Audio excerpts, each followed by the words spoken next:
ओम शांति। आज 22 जून 2024 की शाकाहार मुरली। आज बाबा ने कहा, मीठे बच्चे, यहाँ तुम बदलने के लिए आए हो। तुम्हें आसुरी गुणों को बदल दैवी गुण धारण करने हैं। यह देवता बनने की पढ़ाई है। प्रश्न, तुम बच्चे कौन सी पढ़ाई बाप से ही पढ़ते हो? दूसरा कोई पढ़ा नहीं सकता। उत्तर, मनुष्य देवता बनने की पढ़ाई। अपवित्र से पवित्र बनकर नई दुनिया में जाने की पढ़ाई एक बाप के सिवाय और कोई भी पढ़ा नहीं सकता। बाप ही सहज ज्ञान और राज्यों की पढ़ाई द्वारा पवित्र प्रवृत्ति मार्ग स्थापन करते हैं। ओम शांति। बाप बेट बच्चों को समझाते हैं, वास्तव में दोनों ही बाप है, एक हद का और दूसरा बेहद का। वह बाप भी है तो यह बाप भी है। बेहद का बाप आकर पढ़ाते हैं। बच्चे जानते हैं हम नई दुनिया सतयुग के लिए पढ़ रहे हैं। ऐसी पढ़ाई कहाँ मिल नहीं सकती। तुम बच्चों ने सत्संग तो बहुत किए हैं। तुम भक्त थे ना, जरूर गुरु किए हुए हैं, शास्त्र अध्ययन किए हुए हैं, परंतु अभी बाप ने आकर जगाया है। बाप कहते हैं अभी यह पुरानी दुनिया बदलनी है। अभी मैं तुमको नई दुनिया के लिए पढ़ाता हूँ, तुम्हारा टीचर हूँ। कोई भी गुरु के लिए टीचर नहीं कहेंगे। स्कूल में टीचर पढ़ाते हैं जिससे ऊंच पद पाते हैं, परंतु वह पढ़ाते हैं यहाँ के लिए। अभी तुम जानते हो हम जो पढ़ाई पढ़ते हैं वह है नई दुनिया के लिए। गोल्डन एजेड वर्ल्ड कहा जाता है। यह तो जानते हो कि इस समय आसुरी गुणों को बदल दैवी गुण धारण करने हैं। यहाँ तुम बदलने के लिए आए हो। कैरेक्टर की महिमा की जाती है। देवताओं के आगे जाकर कहते हैं आप ऐसे हो, हम ऐसे हैं। तुमको अभी एम ऑब्जेक्टिव मिली है। भविष्य के लिए बाप नई दुनिया भी स्थापन करते हैं और तुमको पढ़ाते भी हैं। वहाँ तो विकार की बात होती नहीं। तुम रावण पर जीत पाते हो। रावण राज्य में है ही सब विकारी, यथा राजा रानी तथा प्रजा। अभी तो है पंचायती राज्य। उनके पहले राजा रानी का राज्य था, परंतु वह भी पति थे। उन पति राजाओं के पास मंदिर भी होते हैं। निर्विकारी देवताओं की पूजा करते थे। जानते हैं वो देवता पास्ट होकर गए हैं, अभी उनका राज्य है नहीं। बाप आत्माओं को पावन बनाते हैं और याद भी दिलाते हैं कि तुम देवता शरीर वाले थे। तुम्हारी आत्मा और शरीर दोनों पवित्र थे। अभी से बाप आकर पति से पावन बनाते हैं, इसलिए ही तुम यहाँ आए हो। बाबा ऑर्डिनेंस निकालते हैं, बच्चे काम महाशत्रु है। यह तुमको आदि मध्य अंत दुख देते हैं। अभी तुमको गृहस्थ व्यवहार में रहते हुए पावन बनना है। ऐसे नहीं देवी देवता आपस में प्यार नहीं करते होंगे, परंतु वहाँ विकारी दृष्टि नहीं रहती, निर्विकारी होकर रहते हैं। बाप भी कहते हैं गृहस्थ व्यवहार में रहते कमल फूल समान रहो। अपना भविष्य ऐसा बनाना है जैसे तुम पवित्र जोड़ी थे। हर एक आत्मा भिन्न नाम रूप लेकर पाठ बजाती आई है। अभी तुम्हारा यह अंतिम पाठ। पवित्रता के लिए बहुत मूझते हैं कि क्या करें, कैसे कंपनीन होकर रहे। कंपनीन होकर रहने का अर्थ क्या है? विलायत में जब बूढ़े होते हैं तो फिर कंपनी रखने के लिए शादी कर लेते हैं, संभाल के लिए। ऐसे बहुत हैं जो ब्रह्मचारी हो रहना पसंद करते हैं। सन्यासियों की तो बात अलग है। गिरफ्त में रहने वाले भी बहुत होते हैं जो शादी करना पसंद नहीं करते हैं। शादी करना, फिर बाल बच्चे आदि संभालना, ऐसी जाल फैलाए ही क्यों जो खुद ही फंस पड़े। ऐसे बहुत यहाँ भी आते हैं। 40 साल हो गए ब्रह्मचारी रहते, इसके बाद क्या शादी करेंगे। स्वतंत्र रहना पसंद करते हैं तो बाप उनको देख खुश होते हैं। यह तो है ही बंधन मुक्त, बाकी रहा शरीर का बंधन। उसमें देह सहित सबको भूलना है, सिर्फ एक बाप को याद करना है। कोई भी देहधारी क्राइस्ट आदि को याद नहीं करना है। निराकार शिव तो देहधारी नहीं है, उनका नाम शिव है। शिव के मंदिर भी है। आत्मा को पाठ मिला हुआ है 84 जन्मों का। यह अविनाशी ड्रामा है, इसमें कुछ भी बदली नहीं हो सकता है। तुम जानते हो, पहले पहले हमारा धर्म कर्म जो श्रेष्ठ था वो अभी भ्रष्ट बन गया है। ऐसे नहीं, देवता धर्म ही खत्म है। गाते भी हैं, देवताएं सर्वगुण संपन्न थे। लक्ष्मी नारायण दोनों पवित्र थे। पवित्र प्रवृत्ति मार्ग था, अभी अपवित्र प्रवृत्ति मार्ग है। 84 जन्मों में भिन्न भिन्न नाम रूप बदलता आया है। बाप ने बताया है, मीठे मीठे बच्चों, तुम अपने जन्मों को नहीं जानते हो। मैं तुमको 84 जन्मों की कहानी सुनाता हूँ तो जरूर पहले जन्म से लेकर समझाना पड़े। तुम पवित्र थे, अब विकारी बने हो तो देवताओं के आगे जाकर माथा टेकते हो।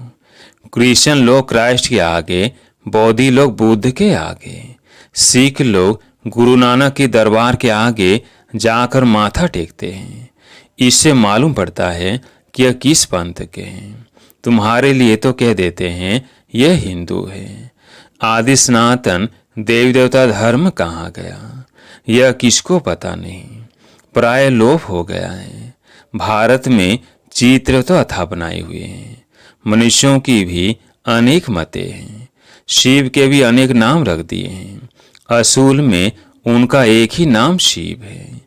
ऐसे भी नहीं उसने पुनर्जन्म लिया है तब नाम फिरते जाते हैं। नहीं, मनुष्यों की अनेक मतें हैं तो अनेक नाम रखते हैं। श्रीनाथ द्वारे में जाओ तो वहाँ भी बैठे तो वही लक्ष्मी नारायण है। जगन्नाथ के मंदिर में भी मूर्ति वही है, नाम भिन्न भिन्न रखे हैं। जब तुम सूर्यवंशी थे तो पूजा आदि नहीं करते थे। तुम सारे विश्व पर राज्य करते थे, सुखी थे। श्रीमत पर श्रेष्ठ राज्य स्थापन किया था, उसको कहा जाता है सुखधाम। और कोई ऐसे नहीं कहेंगे कि हमको बाप पढ़ाते हैं, मनुष्य देवता बनाते हैं। निशानी भी है, जरूर उन्हों का ही राज्य था। वहाँ किले आदि होते नहीं, किले आदि बनाते हैं सेफ्टी के लिए। इन देवी देवताओं के राज्य में किले आदि थे नहीं। दूसरा, कोई चढ़ाई करने वाला होता नहीं। अभी तुम जानते हो, हम उसी देवी देवता धर्म में ट्रांसफर हो रहे हैं। उसके लिए तुम राज्यों की पढ़ाई पढ़ रहे हो। राजाई पानी है, भगवानुवास। मैं तुमको राजाओं को राजा बनाता हूँ। अभी तो कोई राजा रानी नहीं है। कितने लड़ाई झगड़े आदि होते रहते हैं। यह है कलयुग, आयरन एजेड वर्ल्ड। तुम गोल्डन एज में थे, अभी फिर पुरुषोत्तम संगम युग पर खड़े हो। बाप तुमको पहले नंबर में ले जाने आए हैं, सबका कल्याण करते हैं। तुम जानते हो, हमारा भी कल्याण होता है। पहले पहले हम जरूर सतयुग में आएंगे। बाकी जो जो धर्म है वो सब शांति धाम में चले जाएंगे। बाप कहते हैं सब को पवित्र भी बनना है। तुम हो ही पवित्र देश के रहने वाले, जिसको निर्वाण धाम कहा जाता है। वाणी से परे सिर्फ अशरीर आत्मा ही रहती है। बाप तुमको अब वाणी से परे ले जाते हैं। ऐसा तो कोई कह न सके कि हम तुमको निर्वाण धाम शांति धाम में ले जाता हूँ।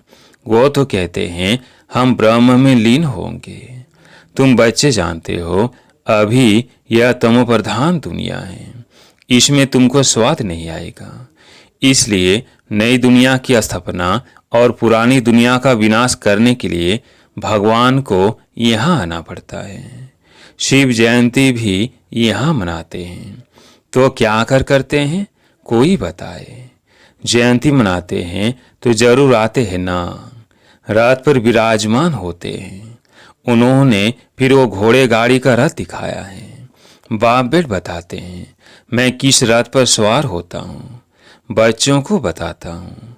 यह ज्ञान फिर प्राय लोप हो जाता है। इनके 84 जन्मों के अंत में बाबा को आना पड़ता है। यह ज्ञान कोई दे न सके। ज्ञान है दिन और भक्ति है रात, नीचे उतरते ही रहते हैं। भक्ति का कितना शो है, कितने कुंभ के मेले, फलाने मेले लगते रहते हैं। ऐसे कोई भी नहीं कहता है कि अभी तुमको पवित्र बनकर नई दुनिया में जाना है। बाप ही बतलाते हैं अभी संगम युग है। तुमको पढ़ाई भी वही मिलती है जो कल पहले मिली थी। मनुष्य देवता बने थे, गायन भी है मनुष्य देवता किए। जरूर बाप ही बनाएंगे ना। तुम जानते हो हम अपवित्र गृहस्थ धर्म वाले थे। अब बाप आकर फिर पवित्र प्रवृत्ति मार्ग का बनाते हैं। तुम बहुत ऊंच पद पाते हो। ऊंच ऊंच बाप कितना ऊंच बनाते हैं। बाप की है श्री श्री अर्थात श्रेष्ठ श्रेष्ठ मत। हम श्रेष्ठ बनते हैं। श्री श्री के अर्थ का किसको पता नहीं है। एक शिव बाबा का ही यह टाइटल है, परंतु वो फिर अपने को श्री श्री कह देते हैं। माला फेरी जाती है। माला है 108 की, उन्होंने 16,108 की बनाई है। उसमें 8 तो आने ही है, 4 जोड़ी और एक बाप। 8 रतन और 9वां हूं मैं। उनको रतन कहते हैं। उनको ऐसा बनाने वाला बाप है। तुम बाप द्वारा पारस बुद्धि बनते हो। रंगून में एक तालाब है, कहते हैं उनमें स्नान करने से परियां बन जाते हैं। वास्तव में यह है ज्ञान स्नान, जिससे तुम देवता बन जाते हो। बाकी वह तो सब है भक्ति मार्ग की बात है। यह तो कभी हो नहीं सकता कि पानी में स्नान करने से परी बन जाए। यह सब है भक्ति मार्ग। क्या क्या बातें बना दी हैं, कुछ भी समझते नहीं है। अभी तुम समझते हो तुम्हारा यादगार देलवाड़ा गुरु शिखर आदि खड़ा है। बाप बहुत ऊंच रहते हैं ना। तुम जानते हो बाप और हम आत्माएं जहां निवास करती है वो है मूल वतन। सूक्ष्म वतन तो केवल साक्षात्कार मात्र है, वो कोई दुनिया नहीं है। सूक्ष्म वतन व मूल वतन के लिए यह नहीं कहेंगे कि वर्ल्ड हिस्ट्री रिपीट। वर्ल्ड तो एक ही है, इस वर्ल्ड की हिस्ट्री रिपीट कहा जाता है।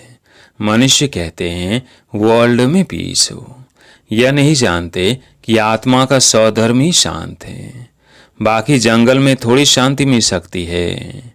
तुम बच्चों को सुख और सबको शांति मिल जाती है। जो भी आते हैं पहले शांति धाम में जाकर सुख धाम में आएंगे। कई कहेंगे हम ज्ञान नहीं ले, पिछाड़ी में आएंगे तो बाकी इतना समय मुक्ति धाम में रहेंगे। यह तो अच्छा है, बहुत समय मुक्ति में रहेंगे। यहाँ करके 1-2 जन्म पद पाएंगे। वह क्या हुआ, जैसे मच्छर निकलते हैं और मर जाते हैं। तो 1 जन्म में यहाँ क्या सुख रखा है, वह तो कोई काम का नहीं रहा। जैसे कि पाठ ही नहीं है।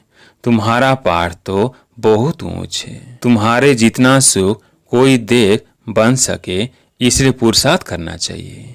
करते भी रहते हैं। कल पहले भी तुमने पुरुषार्थ किया था। अपने पुरुषार्थ अनुसार प्रारब्ध पाई है। पुरुषार्थ बिगड़ तो प्रारब्ध पा न सके। पुरुषार्थ जरूर करना है। बाप कहते हैं यह भी ड्रामा बना हुआ है। तुम्हारा भी पुरुषार्थ चल पड़ेगा। ऐसे तो चल न सके। तुमको पुरुषार्थ जरूर करना पड़े। पुरुषार्थ बिगड़ थोड़ी कुछ होना है। खांसी आप ही कैसे ठीक होगी, दवाई लेने का पुरुषार्थ करना पड़े। कोई कोई ऐसे भी ड्रामा पर बैठ जाते हैं जो ड्रामा में होगा। ऐसा उल्टा ज्ञान बुद्धि में नहीं बिठाना है। यह भी माया विघ्न डालती है। बच्चे पढ़ाई को ही छोड़ देते हैं। इसको कहा जाता है माया से हार। लड़ाई है ना, वह भी जबरदस्त है। अच्छा, मीठे मीठे सिकिल्दे बच्चों प्रति माता पिता बाप दादा का याद प्यार और गुड मॉर्निंग। रूहानी बाप की रूहानी बच्चों को नमस्ते। हम रूहानी बच्चों की रूहानी बाप दादा को याद प्यार गुड मॉर्निंग नमस्ते नमस्ते। धारणा के लिए मुख्य सार। पहला पॉइंट है, श्रेष्ठ राज्य स्थापन करने के लिए सीमत पर चलकर बाप का मददगार बनना है। जैसे देवताएं निर्विकारी हैं, ऐसे गृहस्थ में रहते निर्विकारी बनना है। पवित्र प्रवृत्ति बनानी है। दूसरा, ड्रामा की पॉइंट को उल्टे रूप से यूज नहीं करना है। ड्रामा कहकर बैठ नहीं जाना है। पढ़ाई पर पूरा ध्यान देना है। पुरुषार्थ से अपनी श्रेष्ठ प्रारब्ध बनानी है। आज प्यारे मीठे बाबा का वरदान। कमल पुष्प का सिंबल बुद्धि में रख अपने को सैंपल समझने वाले न्यारे और प्यारे भव। कमल पुष्प का सिंबल बुद्धि में रख अपने को सैंपल समझने वाले न्यारे और प्यारे भव। प्रवृत्ति में रहने वालों का सिंबल है कमल पुष्प। तो कमल बनो और अमल करो। अगर अमल नहीं करते तो कमल नहीं बन सकते। तो कमल पुष्प का सिंबल बुद्धि में रख स्वयं को सैंपल समझकर चलो। सेवा करते न्यारे और प्यारे बनो। सिर्फ न्यारे नहीं बनना, लेकिन न्यारे बन प्यारे बनना, क्योंकि प्यार कभी लगाव के रूप में बदल जाता है। इसलिए कोई भी सेवा करते न्यारे और प्यारे बनो। स्लोगन, स्नेह की छत्र छाया के अंदर माया आ नहीं सकती। स्नेह की छत्र छाया के अंदर माया आ नहीं सकती। अच्छा, ओम शांति।